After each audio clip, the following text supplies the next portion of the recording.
Երկրորդը, որը շատ ավելի ֆունդամենտալ մի հարց կա,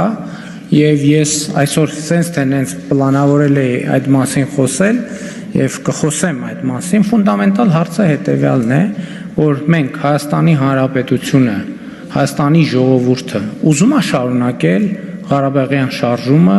թե չի ուզում շարունակել, այսինքն մենք պետք է շարունակենք Ղարաբաղյան շարժումը, թե պիտի չշարունակենք Ղարաբաղյան շարժումը, ես ազնիվ գտնված չեմ լինի, եթե շատ ուղիղ այս ամբիոնից իմ կարծիքը չասեմ, այն արձանագրումներից հետո, որոնք նախկինում արել եմ հենց այս ամբիոնից կառավարության զեկույցների քննարկման ժամանակ, ասելով, թե ինչ դերակատարում է, ինչպես է օգտագործվել Ղարաբաղյան շարժումը